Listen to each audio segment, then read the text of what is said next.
جب بات محبت کی ہوتی ہے تو دل سے اسے جوڑنا بڑا ضروری ہوتا ہے، کیونکہ ساری محبتیں دلوں میں پائی جاتی ہیں۔ محبت کے جذبوں سے جس کا دل خالی ہوتا ہے اس کا دل ویران ہی ہوتا ہے۔ جس کے دل میں محبت کے جذبے نہیں ہوتے وہ سخت دل بندہ ہوتا ہے۔ جس کے دل میں رحم کا مادہ نہ ہو، شفقت کا مادہ نہ ہو، جس کے دل خوبصورت نہ ہو، تو پھر ظاہری وہ بھلے ایک اچھے ایجوکیٹڈ بندہ ہو، ظاہری ویل سیٹلڈ ہو، تو لیکن اس کی کوئی ویلیو نہیں ہوتی لوگوں کی نظروں میں۔ دیکھیں، ہمارا جو دل ہے نا، یہ تلاش میں رہتا ہے کچھ ایسے لوگوں کی جو کہ اچھے ہوتے ہیں، خوبصورت ہوتے ہیں، اچھے مزاج کے لوگ ہوتے ہیں، اور اس کے علاوہ ان کی سیرت بھی اچھی ہوتی ہے، ان کے کام بھی اچھے ہوتے ہیں۔ تو جب اس دل کو ایسا کوئی نظر آتا ہے تو اس دل کے اندر اس بندے سے ریلیٹڈ کچھ جذبے پیدا ہو جاتے ہیں، کچھ حسرتیں پیدا ہو جاتی ہیں، کوئی خواہشیں جڑ جاتی ہیں، جسے ہم محبت کا نام دے دیتے ہیں۔ ٹھیک ہے، اگر یہ پاک صاف ہے تو اسے محبت کہا جا سکتا ہے۔ محبت یہ نہیں ہوتی کہ کسی کا حسین چہرہ آپ کو پاگل کر دے اور آپ کو یہ لگے کہ مجھے اس سے محبت ہو گئی۔ محبت اسے بھی نہیں کہا جا سکتا کہ اگر کسی کے پاس پیسہ ہے بہت زیادہ، اور یہ پیسہ اگر تمہاری زندگی میں اس کی وجہ سے آ جائے تو تم اسے محبت کا نام دے دو، یا یہ اپنی دولتیں تم پر قربان کر دے تو تمہیں لگے کہ ہاں یہ بندہ مجھ سے محبت کرتا ہے۔ اسے محبت نہیں کہتے ہیں۔ نبی صلی اللہ علیہ وآلہ وسلم کی محبت جو ان کے دل میں تھی ہمارے لیے، اس کو تو جاننا بہت آسان ہے، اس پر یقین کرنا بھی بہت آسان ہے، وہ تو اس پہ تو ڈاؤٹ بھی نہیں ہو سکتا۔ جس کی ایک ایگزامپل یہ ہے کہ حضرت عائشہ رضی اللہ تعالیٰ عنہ فرماتی ہیں کہ جب ہمارے نبی صلی اللہ علیہ وآلہ وسلم اپنی امت کے بارے میں سوچتے تھے تو فکر اور غم کی وجہ سے ان کے سینے سے ایسے آواز آتی تھی جیسے کہ کوئی ہانڈی میں کوئی پانی ابل رہا ہو، لائک ہانڈی ابل رہی ہو۔ اس کے علاوہ نبی صلی اللہ علیہ وآلہ وسلم جنت کے سردار ہیں۔ نبی صلی اللہ علیہ وآلہ وسلم اللہ کے قریب ترین بندوں میں سے ہیں۔ نبی صلی اللہ علیہ وآلہ وسلم اللہ کی نظروں میں بہت اعلیٰ مقام پر ہیں۔ اس کے باوجود عبادتیں کرنا اور عبادتوں کے بعد دعائیں کرنا اور ہر دعا میں مجھے اور تمہیں یاد رکھنا، یہ ان کی محبت کی نشانی ہے جو وہ ہم سے کرتے ہیں۔ اوکے، اور فکر مند رہنا اس بات کے لیے کہ میرے جانے کے بعد میری امت کا کیا ہوگا۔ اب دیکھو، تمہارے ماں باپ جب اس دنیا سے جاتے ہیں نا تو وہ یہ سوچتے ہیں کہ میرے جانے کے بعد میرے بچوں کا کیا ہوگا، اور وہ اسی لیے شاید موت کی خواہش کرتے نہیں ہیں، یا جب موت ان کے قریب آتی ہے تو ان کو اپنے بچوں کی فکریں لگ جاتی ہیں، اور وہ اس حسرت اور اس التجا میں اس دنیا سے چلے جاتے ہیں کہ ہائے میرے بعد میرے بچوں کا کیا ہوگا، میرے بچوں کی دیکھ بھال کون کرے گا، وغیرہ وغیرہ وغیرہ۔ بچوں کی محبت ہوتی ہے ماں باپ کے دل میں، سچی محبت ہوتی ہے۔ اسی طرح نبی صلی اللہ علیہ وآلہ وسلم کے دل میں ہمارا غم تھا۔ نبی صلی اللہ علیہ وآلہ وسلم ہم سے محبت کرتے تھے۔ نبی صلی اللہ علیہ وآلہ وسلم اپنے کاموں میں مصروف رہتے رہتے بھی ہمارا سوچتے تھے۔ نبی صلی اللہ علیہ وآلہ وسلم اکثر اوقات رو پڑتے تھے، پیغمبر ہو کے ان کی آنکھوں سے قیمتی آنسوؤں کا بہہ جانا ہم جیسے نکموں کے لیے یہ محبت کی ایک بہت بڑی دلیل ہے، بہت بڑی نشانی ہے، اگر اسے کوئی سمجھے تب۔ ادروائز اگر نہیں سمجھو گے نا تو پھر محبت کرنے والا اگر لاکھ دعوے بھی تمہارے سامنے کر جائے نا تو تمہیں یقین نہیں آئے گا، کیونکہ تمہارے دل میں اس کی محبت کو قبول کرنے کا کوئی ارادہ نہیں ہے، یا تمہارے دل میں اس کی محبت کے لیے کوئی جگہ نہیں ہے، جس کی وجہ سے تم سامنے والے بندے کی منتیں، ترلے، دعائیں، اچھائیاں، کوالٹی سب کچھ اگنور کر دو گے، اور تم کہو گے کہ نہیں یار تم میرے ٹائپ کے نہیں ہو، میرے مزاج کے نہیں ہو، لہٰذا میں تمہاری محبتوں کا شکر گزار نہیں ہو سکتا، یا تمہاری محبت مجھے ایکسیپٹ نہیں ہے۔ نہیں، مجھے یقین نہیں ہے تمہاری محبت پر۔ اینی ہاؤ، لیکن جس کے دل میں کچھ ریالٹیز ہوں، جس کے دل میں محبت کو سمجھنے کی صلاحیت ہو، جس کا دل میچور ہو جائے، جس کا دل اچھائی اور برائی کے فیصلے کرنے والا ہو، حرام اور حلال کا تصور سامنے ہو تو وہ دل بڑا ایزیلی یہ چیز فیل کر لیتا ہے کہ واقعی ہمارے نبی ہم سے آخر لیول کی محبت رکھتے تھے،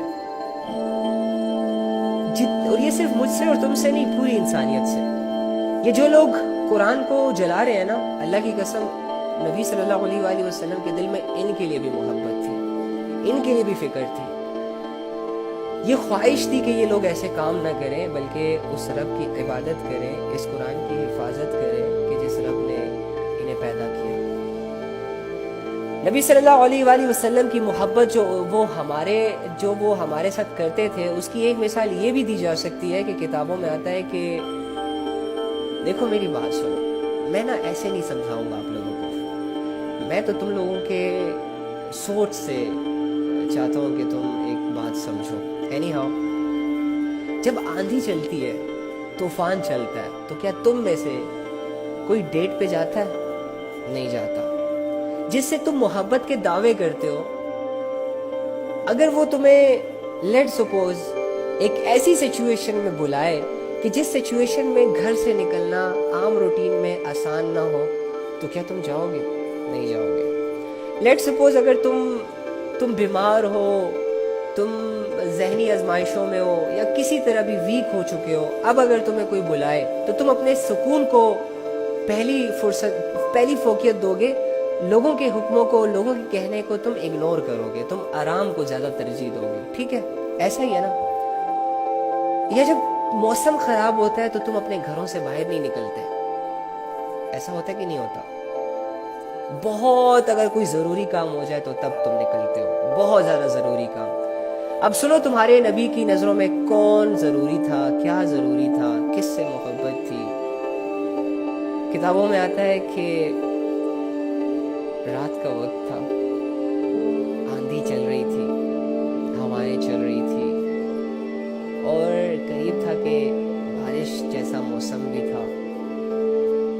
صحابہ فرماتے ہیں کہ ایک پہاڑی کی طرف سے ایک شخص ہماری طرف آ رہا ہے، دور سے ہم نے دیکھا کہ ایک شخص پہاڑ کی جانب سے ہماری طرف آ رہا ہے، آہستہ آہستہ۔ جب وہ ہمارے قریب آیا تو ہم نے انہیں پہچانا، وہ ہمارے پیغمبر تھے، ہمارے نبی صلی اللہ علیہ وآلہ وسلم تھے، محمد تھے صلی اللہ علیہ وآلہ وسلم۔ ہم سب حیران ہو گئے کہ اس اتنے سخت موسم میں یا رسول اللہ کہاں سے آ رہے ہیں آپ؟ تو نبی صلی اللہ علیہ وآلہ وسلم نے ان کو یہ آنسر کیا تھا کہ اس پہاڑ کے پیچھے ایک قافلہ گزر رہا تھا جس نے صبح چلے جانا تھا، اور مجھے پتہ چلا کہ ان کا یہاں آج پڑاؤ ہے، تو میں فوراً ان کے پاس چلا گیا اللہ کا حکم پہنچانے، اللہ کا کلمہ پہنچانے، تاکہ یہ لوگ کلمے سے محروم نہ ہو جائیں۔ اچھا مجھے ایک بات بتائیے، جو نبی صلی اللہ علیہ وآلہ وسلم لوگوں کو کلمہ پڑھوا رہے ہیں، یہ کیوں پڑھوا رہے ہیں؟ کس وجہ سے پڑھوا رہے ہیں؟ یہ جو نبی صلی اللہ علیہ وآلہ وسلم کبھی اپنے چچا کے دروازے پہ جاتے ہیں اور ان کی گالیاں سنتے ہیں، کبھی منافقوں کے دروازے پہ جاتے ہیں، ان کو سمجھاتے ہیں اور ان کے جو دھکے کھاتے ہیں، یہ جو نبی صلی اللہ علیہ وآلہ وسلم نان مسلمز کی بازاروں میں جاتے ہیں اور ان سے یہ کہتے ہیں قولوا لا الہ الا اللہ تفلحوا، اور بدلے میں ان کو گالیاں سنائی، ان کو شاعر کہا جاتا ہے، ان کو مجنون کہا جاتا ہے، ان کے منہ پر تھوکا جاتا ہے، ان کے منہ پر مٹی پھینکی جاتی ہے، ان کو دھکے دیے جاتے ہیں، آخر کار کیوں نبی صلی اللہ علیہ وآلہ وسلم اس پوری انسانیت سے یہ کلمہ پڑھوانا چاہ رہے تھے؟ ریزن کیا ہے؟ کاز کیا ہے؟ وجہ کیا ہے؟ یہی وجہ کہ انسانیت اللہ کے عذاب سے بچ جائے۔ مجھے ایک بات بتائیں، جب آپ کی ماں آپ کو، ایک بچے کو جب آگ کی طرف بڑھتا ہوا دیکھتی ہے تو اسے کیوں اٹھا لیتی ہے؟ تاکہ وہ آگ میں جلنے سے بچ جائے۔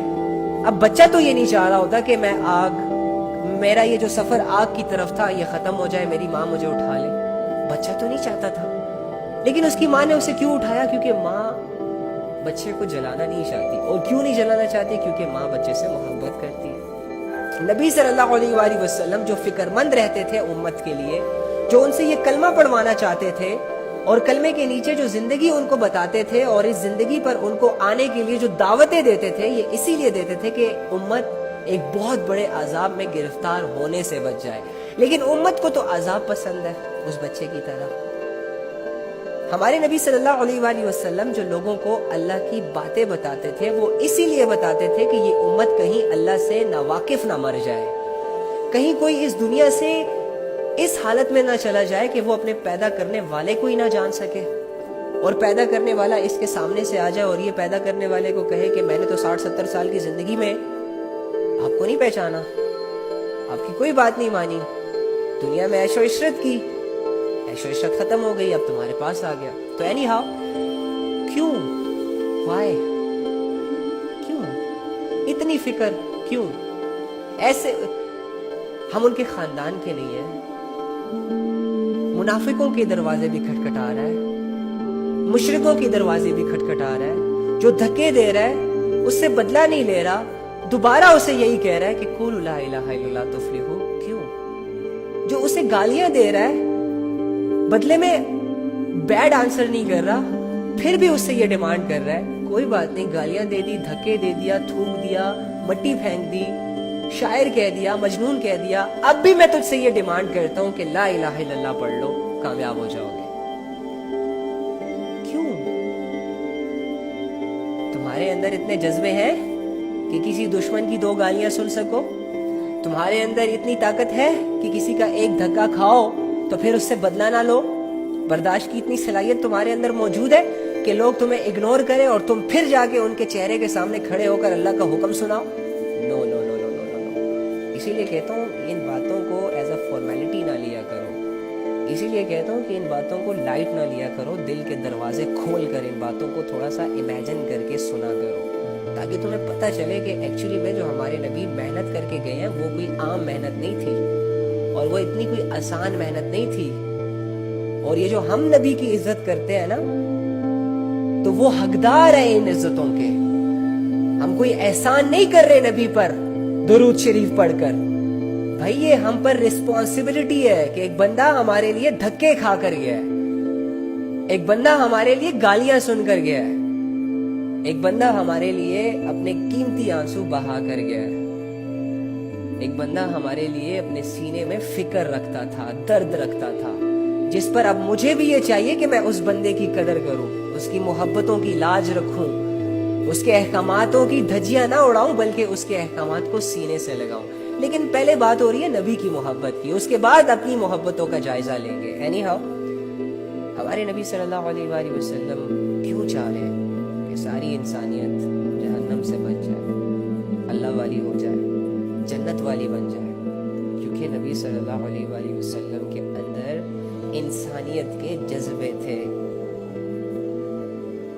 وہ بندوں پر مہربان تھے، بندوں کی باتوں کو سننے والے تھے، بندوں کے مسئلوں میں ان کے ساتھ کھڑے رہنے والے تھے، ہر ممکن یہ کوشش کرتے تھے کہ خود کو اذیت دی جائے لیکن کسی اور کو سکون دیا جائے،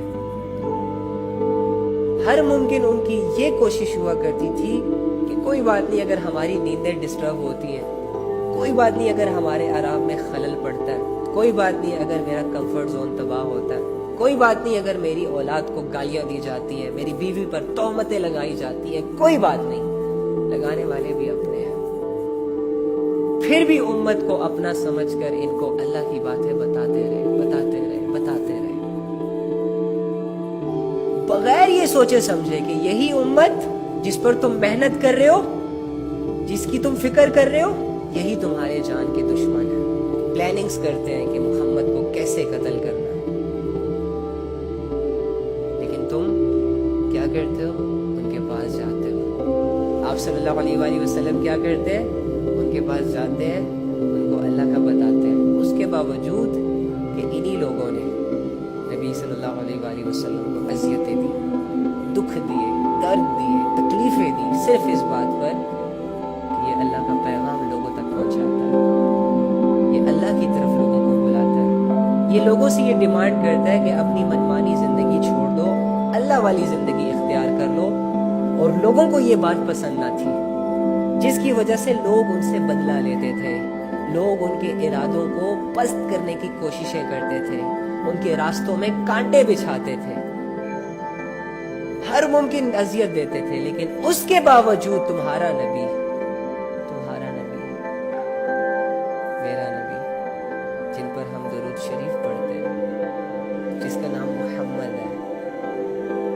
اس کے دل میں امت کی محبت تھی، اسی لیے وہ پیچھے نہ ہوا، مایوس نہ ہوا۔ انفیکٹ کہ اللہ رب العزت نے جب یہ ساری ظلم، زیادتیاں، لڑائی جھگڑے، دھکے دینا، خون بہا دینا نبی کا دیکھا تو فرشتوں کو بھیجا کہ جاؤ نبی صلی اللہ علیہ وآلہ وسلم کے پاس، جاؤ محمد کے پاس اور اس سے پوچھو کہ وہ کیا کرنا چاہتے ہیں۔ میں فل اتھارٹی تمہیں دیتا ہوں، جو تمہارے نبی تم سے کہہ دے، جو محمد کہہ دے بس وہ کر گزرنا۔ اگر وہ کہہ دے کہ دونوں پہاڑوں کو آپس میں ملا کر اس ساری انسانیت کو تباہ کر دو تو تباہ کر کے آنا واپس، اگر مگر نہ کرنا۔ اب فرشتے اتنی بڑی اپورچونٹی لے کر جاتے ہیں نبی صلی اللہ علیہ وآلہ وسلم کے پاس اور ان سے کہتے ہیں کہ اللہ نے بھیجا ہے اور یہ اتھارٹی دے کر بھیجا ہے کہ اگر آپ کہیں، اگر آپ حکم دے تو ان دونوں پہاڑوں کو آپس میں ملائیں گے، اور یہ جن لوگوں نے آپ کو پتھر مارے، جن لوگوں نے آپ کو ذلیل کیا، جن لوگوں نے آپ کو ٹھکرایا، جن لوگوں نے آپ پر ایمان نہ لایا، ان کی ہڈیاں بھی باقی نہیں بچیں گی۔ آپ حکم کریں یا رسول اللہ، آپ حکم کریں، آرڈر دیں۔ بدلہ لیتے ہیں، غرق کرتے ہیں ان کو، ان کی نسلوں کو، ان کی جائیدادوں کو، ان کی زمینوں کو، ان کے محلات کو، جن پر ان کو ناز ہے، جن کی وجہ سے انہوں نے آپ کو ٹھکرایا ہے۔ آپ ایک حکم کریں بس، یہ سب کے سب ابھی ختم کرتے ہیں۔ رسول اللہ صلی اللہ علیہ وآلہ وسلم ایموشنل ہوتے ہیں، ظاہری سی بات ہے، ظلم ہوا ہے، خون بہہ رہا ہے، امید لے کر گئے تھے، آس لے کر گئے تھے کہ وہ میرے ساتھ ایسا نہیں کریں گے، میری بات سنیں گے، ایکسیپٹ کریں گے، کیونکہ عاقل لوگ ہیں، اچھے لوگ ہیں، مہمان نواز لوگ ہیں۔ لیکن ساری امیدوں پر انہوں نے پانی پھیر دیا اور نبی صلی اللہ علیہ وآلہ وسلم کے ساتھ ظلم اور زیادتیاں کی۔ ہمارے نبی ساری چیزوں کو سوچتے ہیں، فرشتوں کو دیکھتے ہیں، فرشتوں کی بات سنتے ہیں اور آگے سے پتہ ہے کیا کہتے ہیں؟ نہیں، نہ، ظلم مجھ پہ ہوا ہے، میری ذات پہ ہوا ہے۔ اپنی ذات کے لیے نبی صلی اللہ علیہ وآلہ وسلم کسی سے بدلہ کیسے لے سکتے ہیں؟ جن کے صحابہ کا یہ مزاج ہے کہ جب وہ جنگ میں دشمن کے سینے پر چڑھائی کرتے اور اسے تلوار مارنے لگتے تو دشمن ان کے منہ پر تھوک دیتا ہے۔ حضرت علی کی بات کرو تو حضرت علی رضی اللہ تعالیٰ عنہ اس دشمن کو ہی چھوڑ دیتے ہیں جس کو مار سکتا تھا، سر گردن سے علیحدہ کر سکتا تھا، پیچھے ہو گئے۔ دشمن بھی حیران ہو گیا، سوال پوچھا، مار سکتے تھے، کیوں نہ مارا؟ تو فرمایا پہلے جو میں تم سے لڑ رہا تھا تو اللہ کے لیے لڑ رہا تھا، اب جو تم نے میرے چہرے پر تھوکا نا، تو اب اس میں بیچ میں میری انا شامل ہو گئی تھی، میرا اپنا انتقام شامل ہو گیا تھا، تو میں اپنے لیے تجھے نہیں مار سکتا۔ تو جس کے صحابہ کی یہ تربیت ہو، جس کے داماد کی یہ تربیت ہو، وہ خود کیسے ہوں گے؟ تو انہوں نے آگے سے کیا کہا کہ میں اپنی ذات کے لیے کیسے کسی سے بدلہ لے سکتا ہوں؟ نہیں، میں تو اللہ سے یہ دعا کروں گا کہ اللہ تعالیٰ ان کو ہدایت دے، اور انتظار ہوگا مجھے اس وقت کا کہ اگر یہ لوگ مجھ پر ایمان نہ لائے تو کوئی بات نہیں، ان کی نسلوں میں ایسے لوگ اللہ پیدا کرے گا جو مجھ پر ایمان لائیں گے۔ نبی صلی اللہ علیہ وآلہ وسلم نے یہ کہہ کر فرشتوں کو واپس کیا۔ اب مجھے بتاؤ، یہ نبی کی محبت نہیں ہے تو کیا ہے؟ نبی کی محبت کو جاننا چاہتے ہو؟ تم اس چیز کو سوچنا چاہتے ہو کہ ہم نبی پہ درود کیوں پڑھتے ہیں، ہم نبی کی عزت کیوں کرتے ہیں؟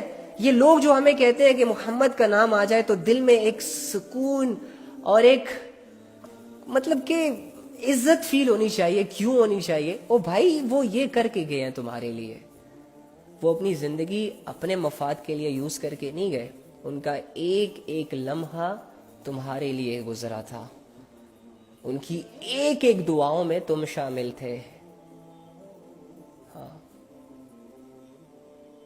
تمہارے اعمال کو لے کر فکر مند رہتے تھے، تمہاری جنت کو لے کر سوچتے تھے، تمہارے اللہ کے تعلق کے بارے میں دعائیں کرتے تھے کہ اللہ کہیں میری امت سے ناراض نہ ہو جائے۔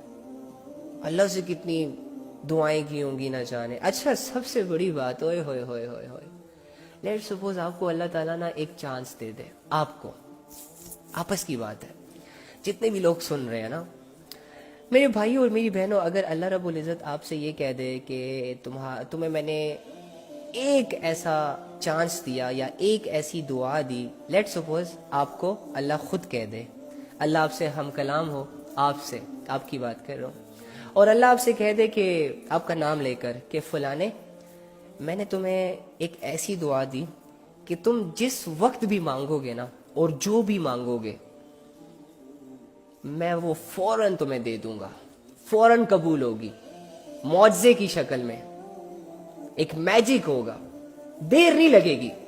تو تم کیا مانگو گے؟ کیا مانگو گے؟ جس سے تم محبت کرتے ہو یا تو اسے مانگو گے؟ اگر تمہیں پیسے چاہیے تو اللہ سے تم ڈھیر سارے پیسے مانگو گے، اور اگر لیٹ سپوز تمہیں گاڑیاں چاہیے تو تم فوراً سے اللہ سے کہو گے اللہ مجھے دنیا جہان کی لگژری گاڑی دے دے۔ یعنی یا پھر اگر تم بہت کوئی نیک انسان ہوئے تو چلو تم یہ کہہ دو گے کہ یا اللہ میرے گھر کے جو مسئلے چل رہے ہیں نا اس کو حل کر دے، یا اس سے ملتا جلتا کوئی بھی اپنے مفاد اپنے فائدے کی چیز اللہ سے مانگتے اور معاملہ ختم ہو جاتا، رائٹ؟ تمہارے نبی صلی اللہ علیہ وآلہ وسلم کو ایک دعا دی گئی تھی جو اپنے لیے اگر مانگتے تو قبول ہوتی، اور اسی لیے دی گئی تھی کہ وہ مانگے کچھ اللہ سے، لیکن اللہ کی حکمت اور نبی صلی اللہ علیہ وآلہ وسلم کی محبت فرماتے ہیں کہ ہمارے نبی صلی اللہ علیہ وآلہ وسلم کی نا نرینہ اولاد نہیں ہوا کرتی تھی، یعنی کہ ان کے بیٹے نہیں ہوا کرتے تھے، تو عرب کے لوگ نا انہیں، مکہ کے لوگ انہیں بڑی اذیت دیتے تھے اس بات کو لے کر، ان پر ٹونٹ کرتے تھے کہ اس کی تو نسل ہی نہیں ہے، اس کا دین اس کے ساتھ مٹ جائے گا، یہ جب اس دنیا سے جائے گا تو اس کا کوئی وارث نہیں ہوگا، کوئی ولی نہیں ہے، اس کے دین اس کی باتوں کو آگے پہنچانے کے لیے کوئی نہیں ہوگا۔ جیسے کہ کہتے ہیں نا پیر فقیروں کے درباروں میں جب پیر مرتا ہے تو اس کی گدی جو ہے وہ کسی اور کو پکڑا دی جاتی ہے، یا جب باپ مرتا ہے تو اس کی ساری وراثت بیٹے کے پاس چلی جاتی ہے۔ اینی ہاؤ نبی صلی اللہ علیہ وآلہ وسلم کی ساری میراث ہی یہ علم تھا، اور یہ اللہ کا تعارف ہی تھا، قرآن ہی تھا۔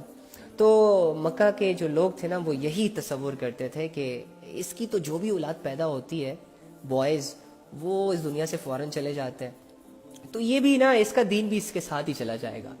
اس طرح کی ہزار باتیں نا ایز اے ٹونٹ نبی صلی اللہ علیہ وآلہ وسلم پر لگائی جاتی تھی۔ پریشان ہوا کرتے تھے نبی صلی اللہ علیہ وآلہ وسلم بھی جب ان لوگوں کی باتوں کو سنتے تھے کہ لوگ ٹونٹ کر رہے ہیں کہ ان کا کوئی بیٹا نہیں ہے، ساری بیٹیاں ہیں۔ جیسے کہ آج کل بھی معاشرے میں جن کی بیٹیاں ہوتی ہیں ان کو عزت نہیں دی جاتی، یا میں نے تو بہت سارے ایسے گھروں کی داستانیں بھی سنی ہیں کہ جہاں بہوؤں کو یہ کہا جاتا ہے کہ اگر اس دفعہ بیٹی ہوئی نا تو تمہیں طلاق دے دی جائے گی۔ عقل کے اندھوں، نکموں، یہ بیٹی اور بیٹے کا دینا کیا ماں کے اختیار میں ہوتا ہے یا باپ کے اختیار میں ہوتا ہے؟ پاگلو، اپنے فیصلے ہیں ان کے، عجیب لوگ۔ یا پھر ایسے لوگوں کی داستانیں بھی سامنے آتی ہیں کہ بیٹیوں کو صرف اس وجہ سے ٹارچر کیا جاتا ہے کہ ان کا کوئی بیٹا نہیں ہوتا۔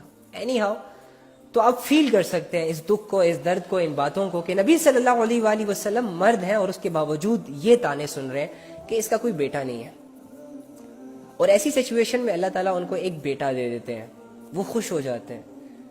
کین یو امیجن جب ایک انسان کو تانے مل رہے ہوں، جب لوگ ان کے پیچھے باتیں کر رہے ہوں، اور ایسی سچویشن میں وہ ہو جائے کہ جس سے دشمنوں کے کلیجوں میں آگ لگ جائے، تو کچھ ایسا ہی ہوا۔ ہمارے نبی صلی اللہ علیہ وآلہ وسلم کو اللہ نے بیٹا دے دیا جو کہ کچھ عرصے تک رہا۔ اب چونکہ کوئی تانا نہیں دے سکتا تھا تو نبی صلی اللہ علیہ وآلہ وسلم ریلیکس بھی ہو گئے تھے کہ الحمدللہ، امیدیں بھی جڑ گئی تھی، آس بھی پیدا ہو گئی تھی۔ بیٹے کا آ جانا، ایک باپ سے پوچھو کتنی بڑی دولت ہوتی ہے۔ تم ابھی ماں نہیں بنی نا، تم ابھی باپ نہیں بنے، تم ان جذبوں کو نہیں سمجھ سکتے۔ تو نبی صلی اللہ علیہ وآلہ وسلم اب خوش ہو گئے،